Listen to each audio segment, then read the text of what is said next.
Hi YouTube, it's Kathy, and this is my weekly entertainment wrap-up for January 28th through February 3rd. This week I read 5 books, I watched 3 shows, I watched 1 movie, and I listened to 1 book. I hurt my back at work recently, so I've basically been told to stay home and get better, hence this ridiculous rate of consumption despite the naps and baths I've recently had. First this week I read Roots by Tara O'Connor. The cover of this graphic novel first caught my eye while I was scrolling through the recently purchased items in my library catalog, so I put it on hold based on that and the promise of an Irish adventure. This was a Kickstarter project originally, the catalyst being the artist got divorced and needed somewhere to put her energy, so she decided to research her roots in Ireland and make a graphic novel. This made me miss my year on the Emerald Isle, made me all the more excited for the next time I get to travel, and the art was fantastic. My next read was Time's Up by Janie Mack, which you may have seen in the video I posted a couple of days ago where I got bookish YouTubers to recommend book and beverage pairings. This one is about an Irish-American girl who flunks out of police academy when she finds out she failed her psych evaluation. This is extra terrible news given her father and 3 of her older brothers are all cops, and her mother and her 2 other older brothers are all lawyers. Since she has no interest in being a lawyer, she decides to work as a meter maid in hopes to disprove the psych eval that she has too thin of skin for cop work. Overall, I enjoyed this and I will probably continue the trilogy down the line. I'm kind of a sucker for protagonists who notice little details that end up being relevant later in the plot, especially if they aren't even on the job.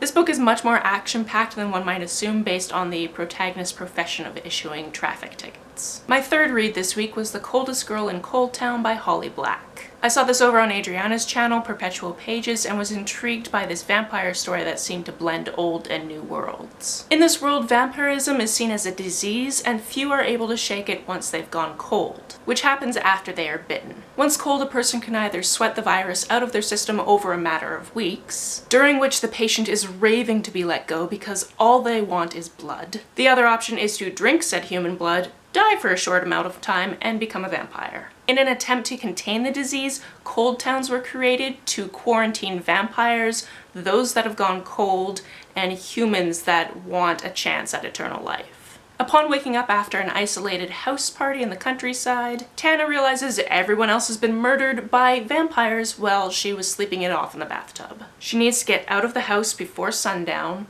She needs to go into a certain room to get her purse so she can call somebody, and also because it has her car keys. But it turns out she's not alone after all. One of the things I enjoyed most about this book is the main narrative traded chapters with different points of view or time frames. A chapter might end on a cliffhanger and then the next chapter is a scene from Tana's childhood or something that happened a couple 100 years ago in Europe.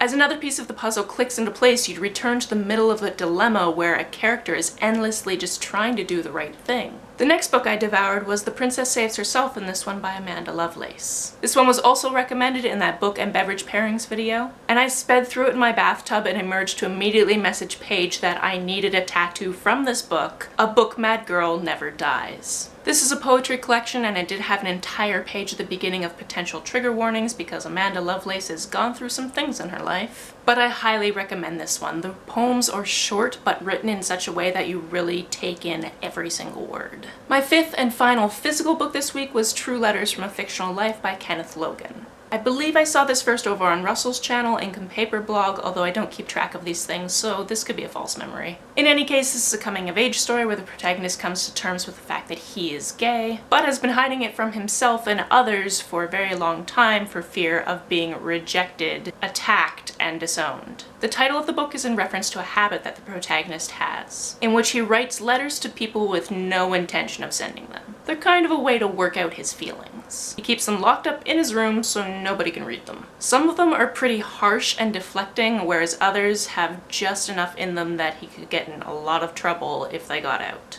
This was a pretty painful book to get through, but the shining beacons of hope included the first friend he admitted he had a crush on, handling it really well, and his new friendships and flirtations with other queer boys. The first show I watched this week was Riverdale Season 2, episodes 10 and 11. The episodes are updated weekly on Netflix, and we missed a week because I hurt myself and my best friend wasn't feeling well. I thought we were at some annoying half-season break, so I was excited that that was not the case and we got to catch up. This is one of those shows where everyone gets a little shady, and I spent a decent amount of time yelling at the FBI agent, who is being all sorts of illegal by pressuring a minor to do his spy work for him. Cheryl Blossom continues to be a frustrating character because she does not deserve the abuse she endures, but she is also the worst human. We also got in a couple of episodes of the first season of Survivor. I mentioned last time that it was neat to see these little pieces of the script that Jeff still uses, but this time we saw some corny parts that have since been removed, like the conch shell that people have to hold if they want to talk at Tribal. Also, the castaway that had the self-proclaimed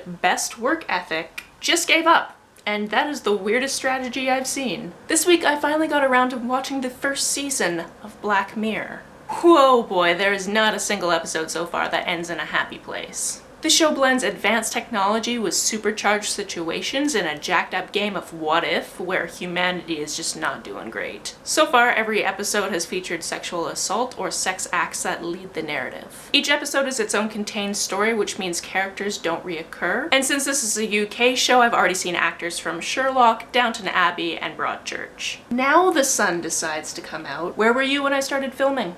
Each episode deserves its own series of analysis, and we do not have time for that here. So I'm likely going to do some research after I finish the series. The movie I watched this week was Hidden Figures. I picked up this book about a year ago because I figured I should read the book before watching the movie, but the book got me too bogged down in math, and I had to admit that it would be better for me to consume this story in a visual medium. This movie was fantastic. We follow 3 black women who worked as computers at NASA in the 1960s while America was trying to win the space race. Through each of their perspectives, we saw different challenges they faced based on being people of color and being women, despite their advanced intelligence and academic credentials. Original 1960s footage was interwoven into the film, and the set and costume design was gorgeous. If you haven't seen this film already, see this film. This week I listened to One of Us is Lying by Karen M. McManus. 5 students go into detention, but only 4 leave. This book is told through the perspectives of the 4 remaining students as the police try to figure out how this student died.